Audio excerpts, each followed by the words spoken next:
Welcome in TNC Radio.live. This is Keep On Talkin'. And now here's your host, Tom Kirk. Hey, good evening, everybody, and welcome to Keep On Talkin' Live, where we gather around a counter of knowledge each week to talk about all things trucking, and sometimes we take a detour and get on to other topics, which we will do a little bit tonight. Christine Gray, my co-host, had a family situation, so she's out dealing with that tonight. And Christine, our thoughts and prayers go to you as you're dealing with that, and we'll see you hopefully next week. But her and I were talking about what would be a great topic for this week's show. And as many of you know, March is Women's History Month. And we were thinking about the women who've influenced our lives as a topic. It doesn't necessarily have to be one of the women who are influential in trucking, and there's been so many over the years, but it could be a teacher, your mother, a parent, your mother is a parent, a relative, anybody that has influenced your lives who's been a female. Now's the time to call and, brag about them a little bit and share some of their stories and share, things that are inspirational to you from that respect. So we're looking forward to your calls. And if you want to participate, you can always use that one button dialing on that TNCradio.live app that says call us, or you can call 706-862-8620. That's 706-TNC-0. We're waiting for your calls tonight. We got plenty of lines, but we've got Jerry and Bruce with us tonight.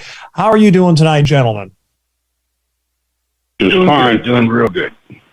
Hey, glad to hear that. So before we get too far in the show, I want to make sure I bring this up a few times tonight. We got the Mid-America Truck Show coming up here in just a couple of weeks. And if you haven't registered yet, many of you may have went to the website at truckingshow.com and see that they're now charging for registration. But TNC Radio, along with IBI Security Transport, we have a few VIP registrations left. So if you email us at info@tncradio.live, we can get you set up with one of those. But it's really important. You need to do it by the end of show next week, the 15th, because registration's closing down. So we want to make sure we get all of you who are interested going into the trucking show and getting that VIP pass. Make sure you email us at info@tncradio.live, and we'll get you set up with IBI Security Transport and one of those VIP passes. So let's start off with you tonight, Bruce, because you called in first. What are some of the women or stories you have of the ladies who've been influential to you in your life? My mother and my great aunt. My mother, she was an always giving person, and she always lend a hand to somebody, and basically taught me that, we take care of one another. And that's what we do. Fortunately, the world ain't like that anymore, but we take care of our neighbors, take care of us, and whatnot. I like living where I'm living in Florida. And my great aunt was my mother's aunt, and we shared the same birthdays. And that was kind of special to me. So I got real close to her, and she was the same way, always giving and being the person that she was. And those are the two that really got me going, got me inspired. And I think that, something that you made me think of when you were telling the story about your mother and your great aunt there, and like you said, how they're giving. I think over the years, whether it was my mother or various other older neighborhood women, because for many years I lived down in the middle of nowhere in the country. There was really no kids around me, and they were out on a farm. And the farm next door, maybe a quarter or so mile away, was an older woman by the name of Ann Kozak, and beautiful woman who kind of took me on as one of her grandkids. I really didn't have any grandparents growing up because of the age of my parents. And the one grandmother I had, I lost when I was fairly young. So Ann kind of adopted me as her grandson and, would bake cookies and invite me over and do a lot of things that grandparents would. But I think that's one of the things that I remember about so many of the women that I was around, throughout, my life, even in recent years. They've reminded me the importance of being generous, kind, and giving, putting others first sometimes before yourselves. And, that's something I'm very grateful to a large number of women for, that I've been blessed about. But I would have to say my mother and Ann were probably two of the ones I remember the most that just always, were out there. If somebody had a problem, they were among the first to respond. And there was a bunch of other women like that too. But those were two you just made me think of, Bruce. So, I appreciate that, and I'm sure they will as well. So, Jerry, what are some of the women, or who are some of the women who have been influential in your life? Well, fundamentally, it was my mother. Now, my mother was an alpha female. And that's to the plus side, by the way. She was strong. She wasn't raised on the farm, but everything around that kind of Jersey was farming. But she was very active in Girl Scouts. In fact, by the time she got through Girl Scouts, she was like an explorer. She was kind of an athlete in high school, and very much a little bit of the leader of the pack. And growing up in that environment, we're children of the World War II generation, where the roles of the male and female are more closely, not narrowly, defined traditionally. And I still subscribe to that. So there were four of us kids. I was the oldest, so you got to set the example, right? So you got moved in there. But I remember she was always, no matter how much work was to be done on the farm, she canned and sewed and cooked and all that kind of stuff. She had time for PTA, and she was almost like a natural leader. So she's involved in all that, and that set the example. And for us boys and my sister, she had a rule. First of all, I will not use the word poor, because in my mind, poor becomes a state of mind that looks to be fulfilled. Got me? So I will say in that whole area, poverty was the standard of living then in New Jersey in the farm communities. But at the same time, there really were very poor people. And I didn't see it as much as my little sister. She goes, oh no, Mom was always taking clothes this one and down that road. She knew who they were. But we weren't allowed to tell anybody that she did that. So it was from her heart. Then she had a rule for my brother and I and my sisters.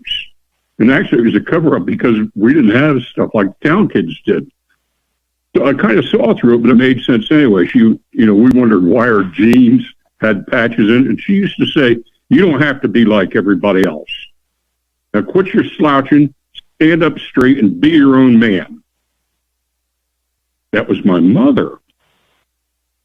And my father was kind of more quiet, but he's a big guy, like 6'6". He was kind of the enforcer in the background. But it was all about be your own person. And then all the leadership. And my grandmother on the same farm was pretty much the same way. So I often remember, and I look around me now and some of the, conflicts going on, this, that, and the other thing. And it is about be your own person. You don't have to be like everybody else. And then the example that she set, my father did too, but he's a much quieter person, but a very outstanding leader within the 3 states, New Jersey, Pennsylvania, New York, built a big organization representing farmers, and people would just follow him because he's so sincere, he had so much integrity. He didn't have to prove it. So I saw that leadership develop. I saw that, and we knew that in the farming community at that time, the only ticket out was you're going to have to work a heck of a lot. They couldn't afford colleges. That's no excuse. you still had the example set. And my mother, I can't believe the stuff she used to do. But she wasn't the only one. That was a standard. So you say other women.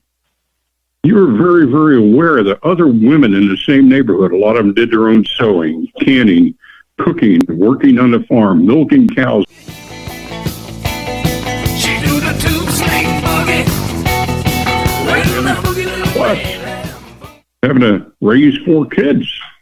But it was basically setting the example. There was kind of like no excuses. We were forbidden by my father and my mother. And I'm in a little bit of a situation with the health thing now, and I keep wanting to say the word, I can't get there. We are forbidden to use the word can't. And Jerry, I'm going to stop you. I'm going to stop you right there because we need to take a break. But we're going to come back with more memories about strong women in our life, and it also may be other women that we've met, whether out on the road or people who've influenced in various ways. But you can join the conversation at 706-862-8620. We got plenty of room for you. We'll be back right after these messages. Keep your ears on.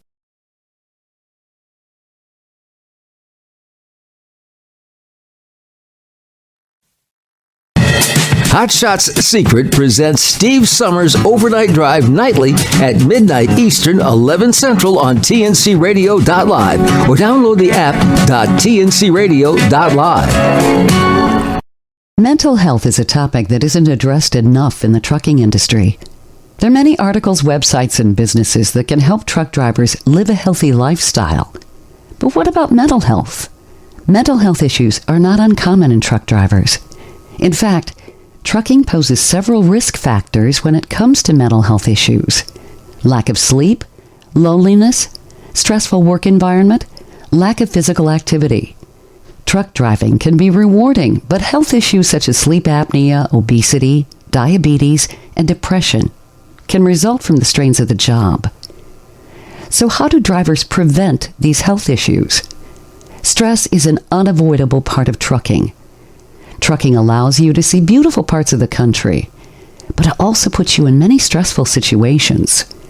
Driving in traffic in unfamiliar cities creates stress on a driver. There's stress when you're not sure if you're going to be able to deliver your load on time. You also can become stressed when you're away from home for so long.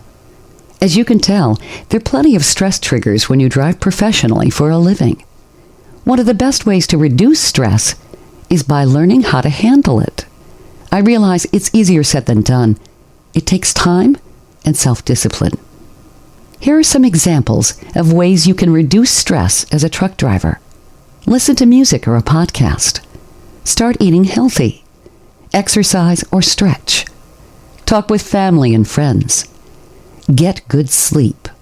Plan your trip out. In addition to managing stress, there are other ways you can keep good mental health while on the road. Drivers often portray the image of being tough. Mental health is not a discussion that many truckers are going to have. Communicating your mental health struggles with friends and family, therapists, or other drivers is a good way to work through your mental health struggles.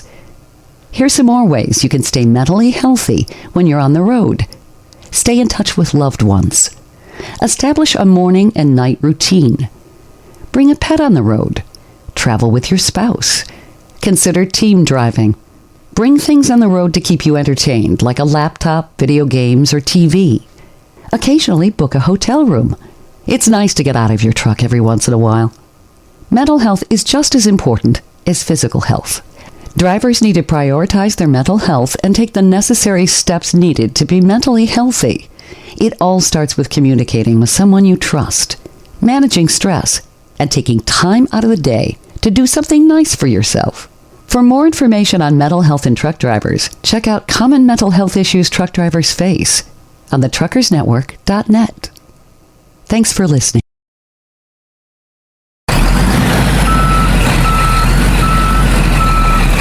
For the latest in traffic, weather, and information, catch the Morning Grind weekdays right here on tncradio.live.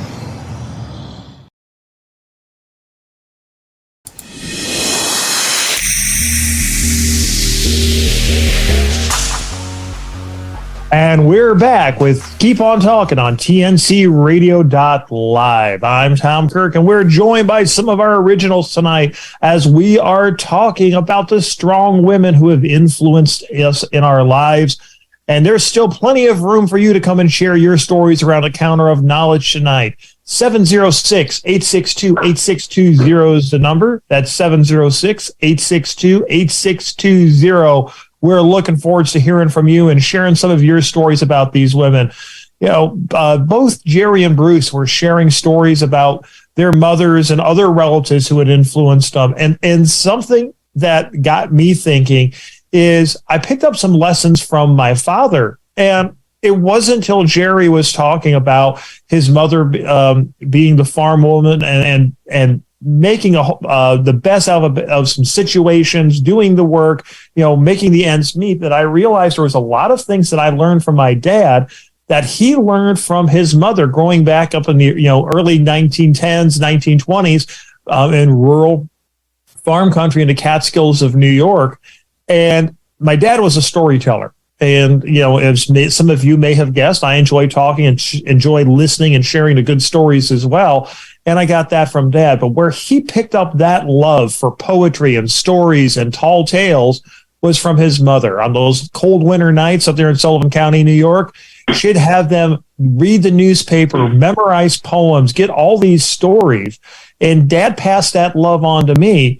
And it's from a woman that I've never met that has influenced. So this even shows how women from generations past can still influence you and you don't even realize it. So, these strong women out there are really important. And one of the things, Jerry, that you mentioned that I want to go into a little bit, when Christine, who was unable to be with us tonight, her and I were talking and doing some show prep for the week, we were going, one of the people who we hope call in is Jerry, because over the years with him being an owner-operator, I know you've shared some of the stories about how your wife has helped you some with your business in different ways. And you were talking a little bit about that over the break. And that's something I think, whether it's direct or indirect, a lot of the really successful owner-operators, company drivers, their wives are very supportive in a lot of ways. What are some of the stories that you might have about that, Jerry? And Bruce, we'll get to you and Debbie here in a little bit as well.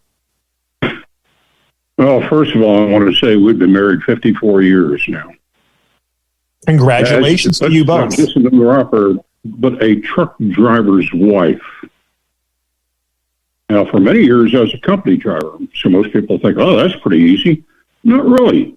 Even on those old union jobs, we ran those relays and stuff. That was a tough life. I mean, and she had her own job, worked her way through college, got two-year degrees, and a 4-year degree was she was summa cum laude. It worked the whole time, by the way. So let's say I started my week at 9 o'clock in the morning, Sunday. I go to New Jersey and back. I'd be back at the terminal at 5 in the afternoon, up for call at 1 in the morning. They call me at 1 in the morning, be here in 2 hours. I would tell her, because she's got up 5 or 6, she's either going to school or to work, just stay in bed, stay in bed. May as well talk to the wall. Because by the time I got my shower, got ready, I come out, at 2 o'clock in the morning, she's got a full breakfast on the table. Sausage, eggs, home fries, this, and this, and off to work I go. Now, and then there were times that I get in at 1 or 2 in the morning. Well, I'm going to be running in 8 hours. So she handled all, she worked her way through all that. There were times, now she's a very, very neat person. I tell people this woman was born with a shining rag in one hand. There were times I'd come in and say, hey, I got to run in 8 hours. I just got to Buffalo, New York. My boots are all wet and messed from being in snow and all that. And by the time I get called at 1 or 2 in the morning, here she is up again. She'd already taken my boots and shined them for me. Yeah, my shirts are all, we wore uniforms, starch. I used to have to beg her, don't starch my handkerchiefs because I'm poking myself in the eye. But she is just that type of person. Then once I became an owner-operator, there were different types of trials. Now, she ran with me as a team driver for 3.5 years.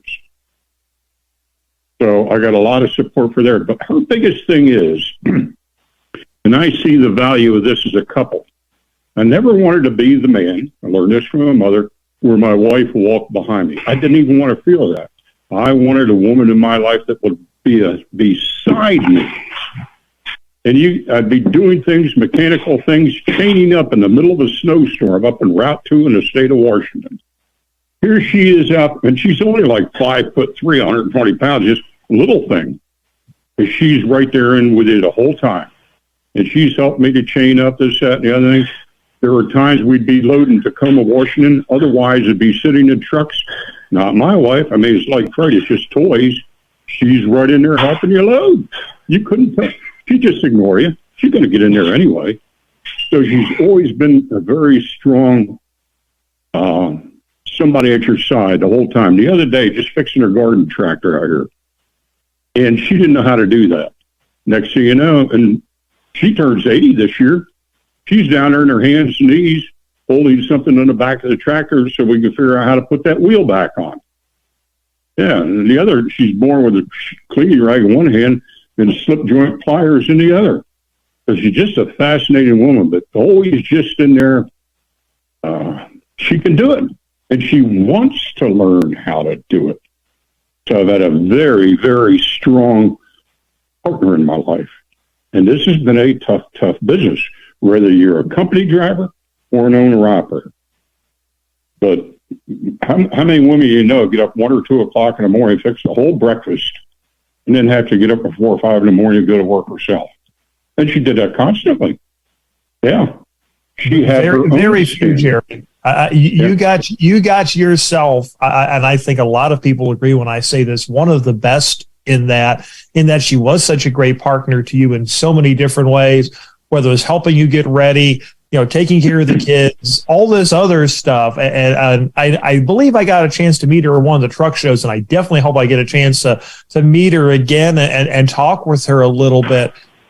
Bruce, I know over the years you and Debbie have had to have some adventures together. What are some of the stories and memories you have of her? Where do I begin? The beginning? Yeah. Well, we've been together 33 years. Been married 30 years. And we first got together, and it was right after we got together, she fell and hurt her back. And she never let that stop her.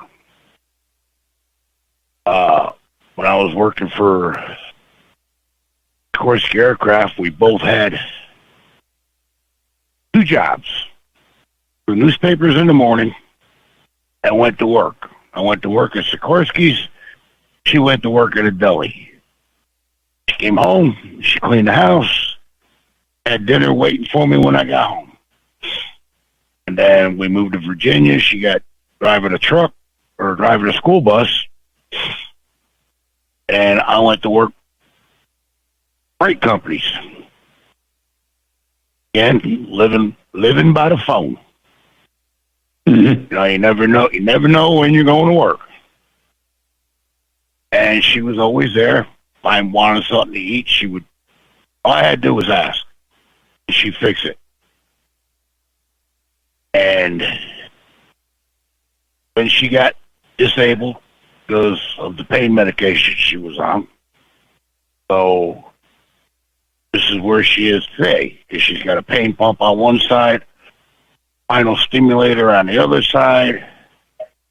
Now she's got a left knee that is held together by rods and pins and screws, and her right knee needs to be replaced, and she's stubborn and not going to do it until she absolutely has to. But she's tired of surgeries. But I'm out here on the road. She takes care of everything at the house. She'll get up on a ladder, clean the gutters. She took apart the golf cart right after I left this last time. Scraped it all down, sanded it all down, painted it, had the seats repolstered, put it all back. She put it all back together. I do I'd have come to home ask, if I was like- did she drop a small block Chevy into it? Because knowing Deb, that sounds like something she would also do. No, because we already got the fastest one in the park. But There's nothing she won't do. Again, she'll go. She's stubborn, hard-headed, but she's my rock. Without her, we wouldn't be where we are, and we both look at each other like that time I won the TV at truck show. And carrying it over, said, well, I'll go give it to my buddy. He'll hang on to it for me. We're ready to go. On the way over there, we looked at each other and says, well, what are we going to do with this TV? We've already got 3 at home. So, Digger, here you go. Auction it off. And that's just the way we are. And there's times that her and I will be in the same room, and she'll go to say something, and I'll give her an answer that she's looking for, and she'll do the same thing with me. Yep. We don't even have to communicate sometimes. And now my mother, my dad was a milkman.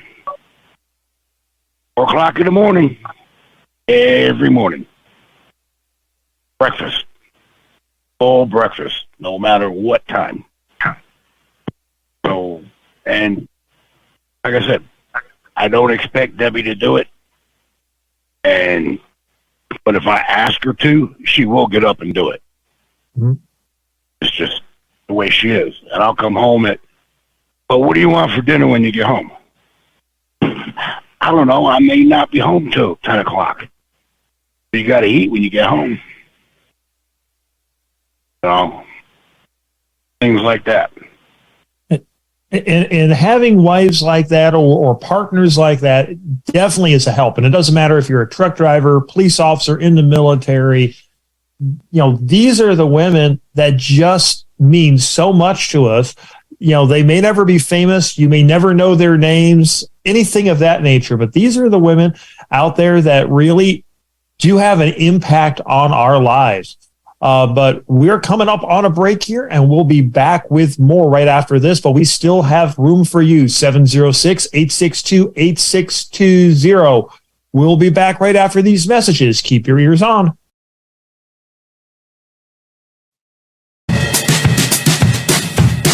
It's Landline Now, followed by Steve Summers' Overnight Drive every night on TNCRadio.live starting at 11 p.m. Eastern and 10 p.m. Central.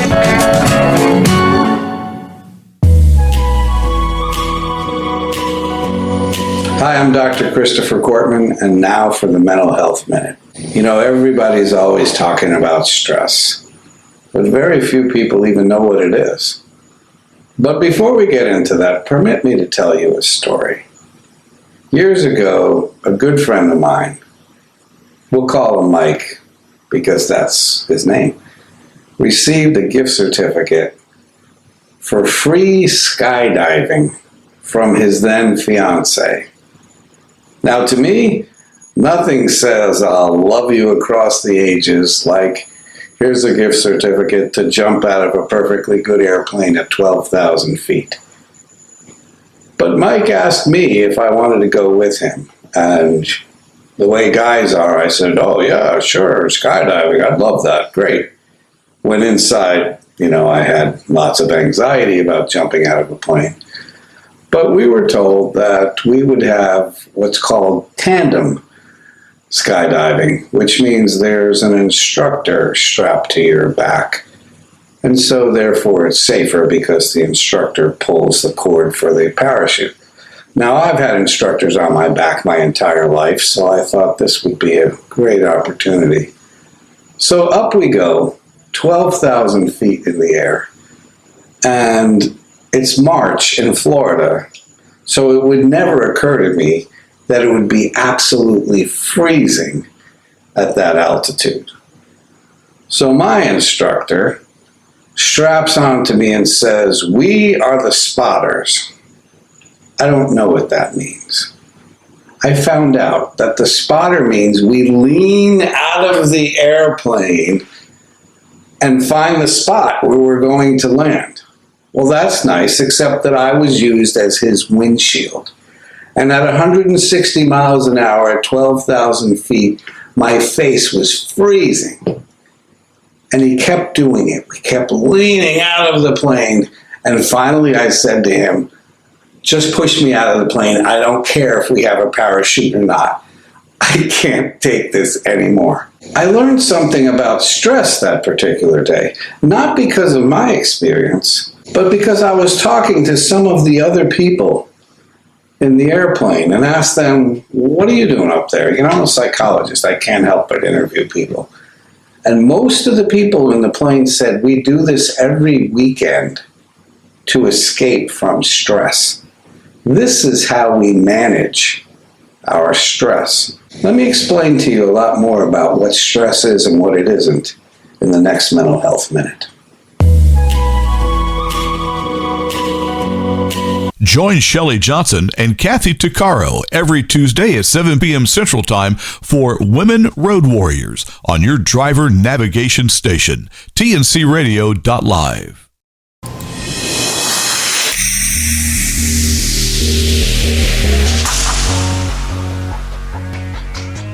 And we're back with Keep On Talking Live. I'm Tom Kirk, and you're listening to us on tncradio.live. We're gathered around the counter of knowledge tonight, and we are talking about the strong women in our lives, women who have influenced us, and would like to hear your stories as well. 706-862-8620. We've had a lot of fun tonight, both talking about whether it's our mothers, aunts, wives, other women who have had a strong influence on us. And Jerry, you know, one of the things that you and Bruce and I were talking about during the break is that, you know, a strong woman, you know, a lot of people says behind every man is a strong woman. And I think Tammy Wynette may have said it best by "stand by your man," because you were saying, no, a strong woman is behind her man. She's with her man. But you were also saying about how smart your wife was. Why don't you share that story with the rest of us? Well, it's very obvious to me, at least. I know she's the smartest woman I ever met because she chose me for her husband. Okay, well, why do I have a feeling she doesn't laugh at that joke? I've brought it up before in truck stops. Everybody else seems to laugh. And we as a team, we became kind of a comical two, you might say. And she's more on the quiet side. I can come up with some really funny stuff. And we could actually get waitresses and people like that laughing with us, so on and so forth. And I knew how to do it. You know, she's very petite. She'd be sitting there in a booth. Waitress would come over. And they used to get this thing going. Oh, what's this? Another one of your sisters? So a lot of waitresses are tuning into it right away. Yeah, we're sisters. They'd reach down, hug my wife, this, that, the other thing. Sisters. And right up there to TA at exit 5, or just east of Toledo, Ohio, there, 72 mile marker. One day a waitress really gets into this. She's got a big round tray, and she's leaning down, hugging my wife, and they're hugging each other. Yeah, sisters. And something came up, and I think the waitress says, yeah, what do we need him for? And she took that tray, and before she could stop, she smacked me right in the face with it. So then she realized what she'd done. She actually hit me in the face with a tray. And then she's going, oh, I'm sorry. My wife is going, no, hit him again. So, and then there was one out there, a little restaurant there outside of a big Air Force base about halfway up there in California along the coast, the Rocket Base. There was a waitress in there who got such a kick out of waiting on us when the wife finally got off the Santa Rosa. I got in there one night, and she's looking around. When I sit down, and she says, where is she? I said, who? She says, your sidekick. She said, I always loved that little girl. Well, she decided she wanted to do something else. And I said, oh, I'm really going to miss her. So she had a pretty good reputation too, but I'll never forget that way. My wife was going, and everybody else around us would laugh. Mom always, hit him again. And so, but that's also a strength too. That has a value to it, that you can have that type of just fun together too, you know? It really does. And one of the things, though, that I was thinking about, if your wife was hearing you share some of these stories tonight, particularly, your story about the reason why she's so smart, she married you. I was just kind of wondering, Jerry, what kind of flowers do you like? Just so we know where to have our, what kind have our listeners send here in a couple of weeks while you're recovering in the hospital. Now, you're mentioning flowers. True story. Valentine's Day. By the way, we started dating as a result of me asking her out on a Valentine's card because I was kind of shy. But over the years, roses, that's her famous flower. She has a whole rose garden out here over here. And, this is getting like $65 a dozen 20 years ago. She says, no more. I'm at the Petro just north of that truck stop I was just talking about there, east of Toledo. And it's Valentine's Day, so I got to do something. I get these crazy thoughts. So standing at the cash register, they had these artificial roses, long stem, right? And I asked them, I says, do you have a copy machine? Do you have a fax machine? Yeah.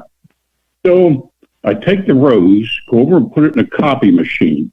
And by this time, they know what I'm up to. And there's a crowd of drivers standing around in that Landstar driver is going to fax roses to his wife. There's no way. Even the manager is standing there.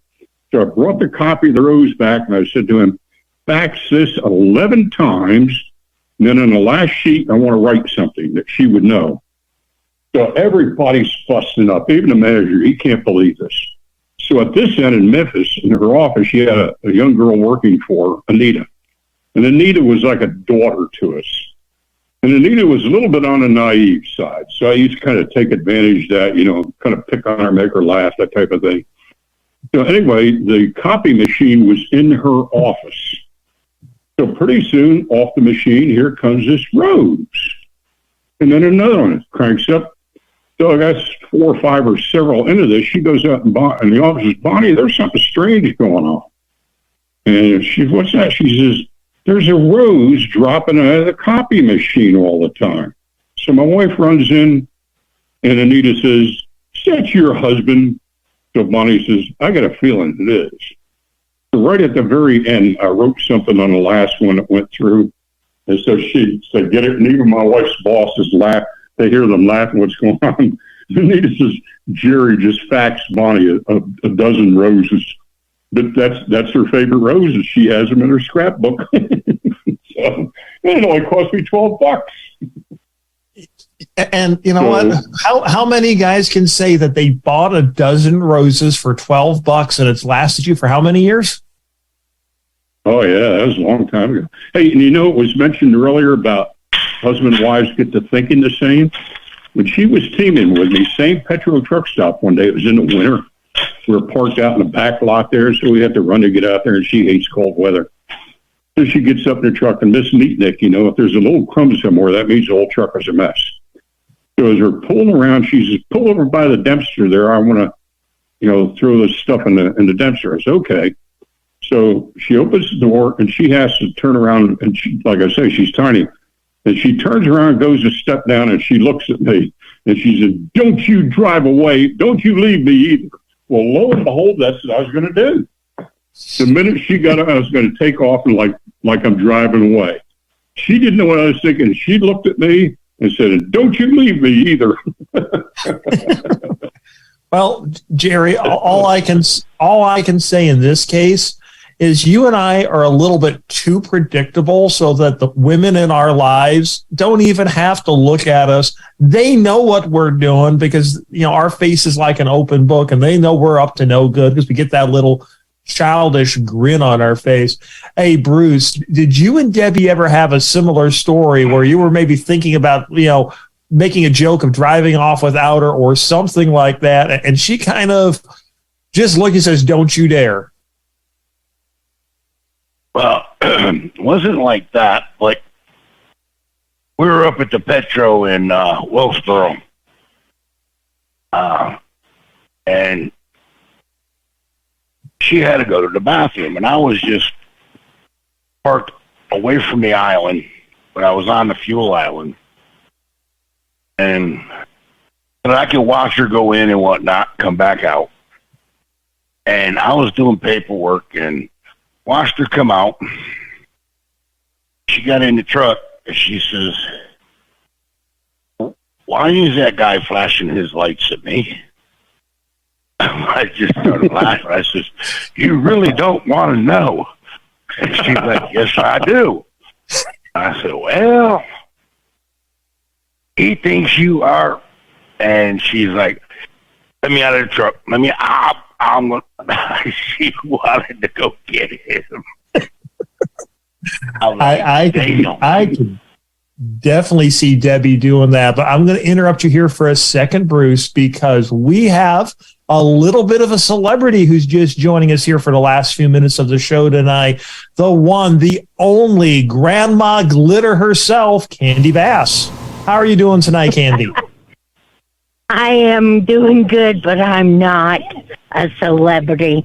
I'm just me. Well, wait a second. I'm taking a poll here. So, Bruce, do you think she's a celebrity? No. Without a doubt. Okay, Jerry, No. Do you think she's a celebrity? Oh, I do. In fact, one day, Candy will in the truck stop up there in, I guess we were in Oregon. Yeah, Oregon. No, Washington. I actually had in the broad daylight a lady come up and knock on my door. Yeah. And I looked down and it was Candy. Remember that, Candy? So it's We were there in official. I-5. Yeah, there it was, Candy. Yeah. Mm-hmm. So okay, Candy, you're outvoted 3-1. You're a celebrity. 4-1. Oh, well, whatever. Wait, 4-1. The producer and managing partner at TNC Radio says you're a celebrity. So sorry, it is official. Tom Kelly has ruled.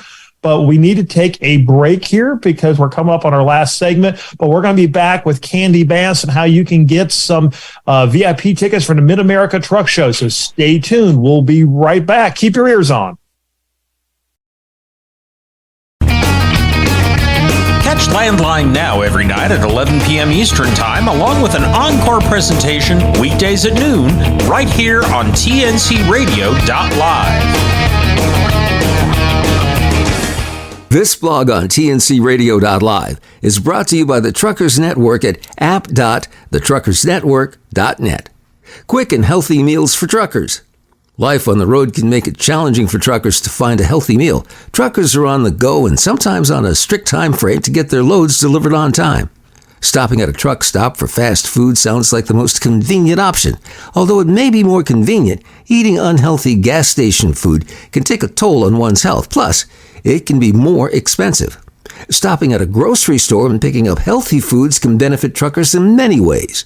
Eating healthy improves mood, health, and well-being. Consider investing in appliances like a cooler, slow cooker, lunchbox, or a microwave. This will make eating healthy on the road much easier. Breakfast. The most important meal of the day, especially for truckers. Eating a good breakfast helps keep your energy up. Oatmeal is a quick and easy healthy breakfast. You can make it in under 3 minutes, and it's easy to store in your cabin. Tip: adding some fresh fruits and nuts in your oatmeal can make it even more delicious. Yogurt makes a great breakfast. It's high in protein and can keep you full for a long time. Try adding some fruits, nuts, and honey. Toast and peanut butter. You'll need a toaster or a toaster oven for this one. Peanut butter contains high levels of protein, fiber, and healthy fats. It also gives you endless energy. Protein bars are the quickest breakfast option. It's safe to eat while driving. If you're in a hurry, protein bars will make a great breakfast. Lunch. It can be very tempting to pull over and stop at your favorite restaurant. Lunchtime's a great opportunity to make healthier choices. Some favorite healthy lunch meals are the bento box lunch with loads of healthy, clean foods. It's quick and easy, too. Burrito bowls are full of fresh veggies and just take 10 minutes to make. Ham sandwich, a classic, easy lunch. Chicken salad takes about 30 minutes to prepare, but it's well worth it. Serve it on lettuce or any type of bread you like. Dinner? This is where a slow cooker will definitely come in handy. Honey garlic chicken and veggies is the easiest one-pot recipe ever. Hardly takes any effort at all. Beef stew makes a great dinner. You can enjoy it all year round. Whole roasted chicken in your slow cooker's a recipe every trucker should try. It's delicious and can keep you fed for a couple of days. Ground beef and potatoes are amazing and will only take you about 15 minutes to prepare. This blog was brought to you by the Truckers Network at app.thetruckersnetwork.net. Industry movement Trucking Moves America Forward is telling the story of the industry. Our safety champions, the women of trucking, independent contractors, the next generation of truckers, and more. Help us promote the best of our industry. Share your story and what you love about trucking. Share images of a moment you're proud of. And join us on social media. Learn more at truckingmovesamerica.com.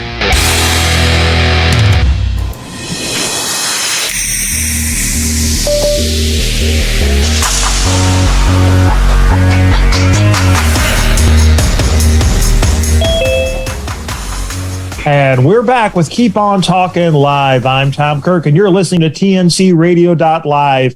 We're gathered around the counter of knowledge, and we've been joined by Candy Bass, who's well known in the trucking industry. She's been out there probably for 50-some years. We'll get to all of that in a minute. Just as a reminder, she'll be at the Mid-America Truck Show. And if you want to see her and get a chance to get a VIP pass from TNCRadio.live and IBI Security Transport, all you need to do is email info@tncradio.live. We'll set you up with that. Coming up right after this show is going to be Taillights with Larry and Angie Baum and another great guest this week. And then following them for the 9 o'clock Eastern hour is going to be Clutch Time Sports with Anderson and Banker. But I want to get back to Candy here. We've been talking about influential women in the truck, not just in trucking industry, but women who've influenced all of our lives. And I think one thing, anybody who's ever met Candy, I know Tom Kelly, you got a chance to meet her at Joplin. A whole bunch of people have gotten to know her years. And in fact, Candy and I shared Christmas breakfast one year at a truck stop. So that was a very special memory to me. And just taking the time to sit down and get to know me as a person really meant a lot. But, Mary, one of the things that you're known for is your smile, your laugh, your personality, and just bringing positivity to it, as well as you've been through a fair amount of adversity. What's your secret? I don't really. I just be me, and to me, I would rather have a smile than a frown. And so when I wake up in the morning, I always wake up in a good mood. And I look for the, which somebody says that's a Pollyanna, but I always look for the good. We can look for the bad all you want, but who wants to be unhappy? So I always look for the good, and very seldom, I'm not perfect. So once in a while I might not have a happy day, but I don't let it last very long. I get over it real quick.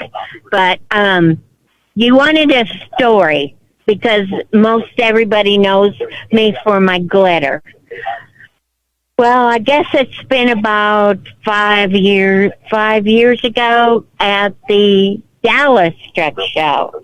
I think it was the very last Dallas Truck Show. And one of the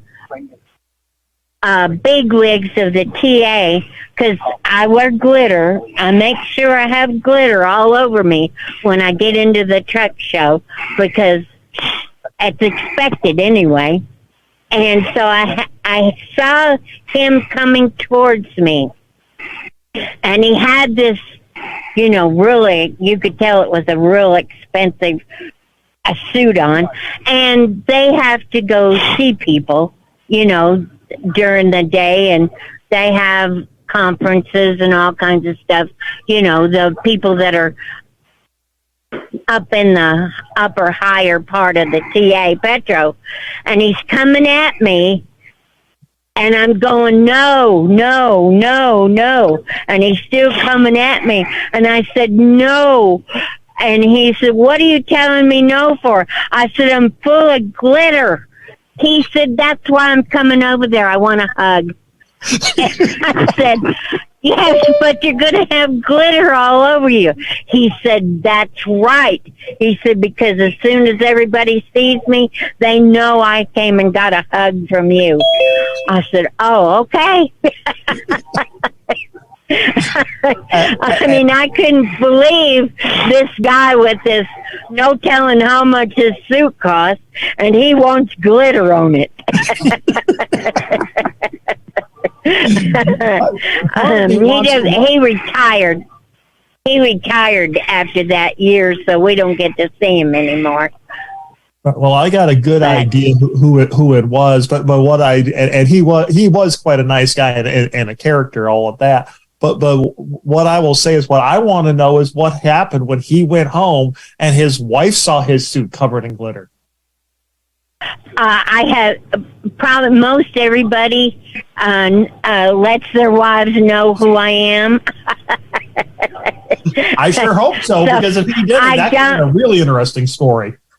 I don't think any of them have ever had any problems because, you know, he worked for the TA for quite a few years, so he always came and, you know, came over to me and got a hug, because that's just part of my personality too.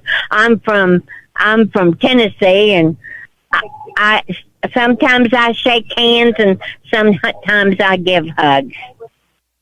Oh, hey, that works out real well. And I know if you want to get a hug, you'll be around the truck show there for the 3 days. And I know you're not one to toot your own horn, so I'm going to blow an air horn here for you, Candy. She is a Women in Truck Driver of the Year finalist. I believe that's going to be announced on Friday at the Mid-America Truck Show during the Women in Trucking. From 3:30 to 6:30 is the event. So y'all show up.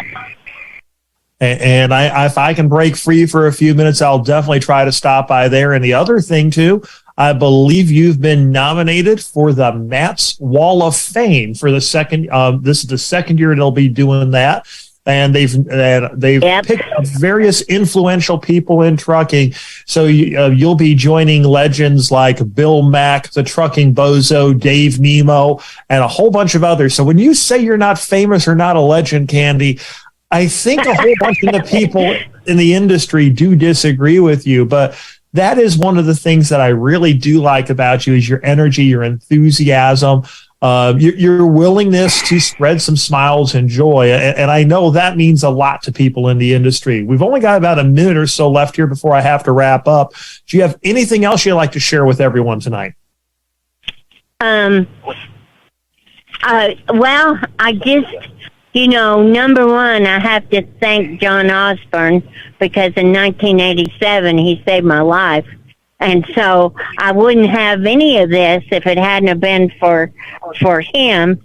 And then I'm going to get to be able to thank Dave Nemo because he went to XM Radio, and the first year he went to XM Radio, I had XM Radio and found him. And I'd been going to the truck shows, but I didn't know nobody, you know.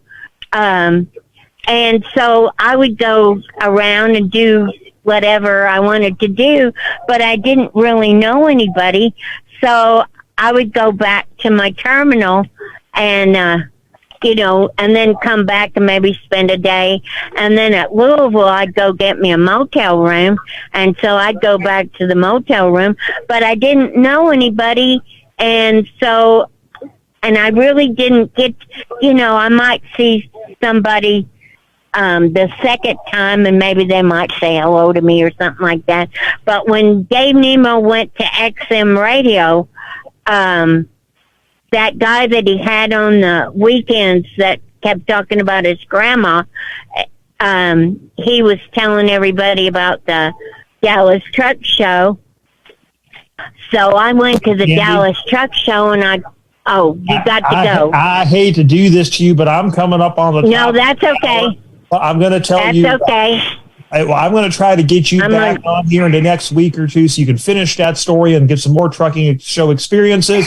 We hope to see everybody at Matt's. Don't forget to get that VIP ticket. Okay. Info at tncradio.live. Larry and Angie are coming up next. Stay tuned, everybody, and we'll see you next week here on the radio. Okay, bye-bye.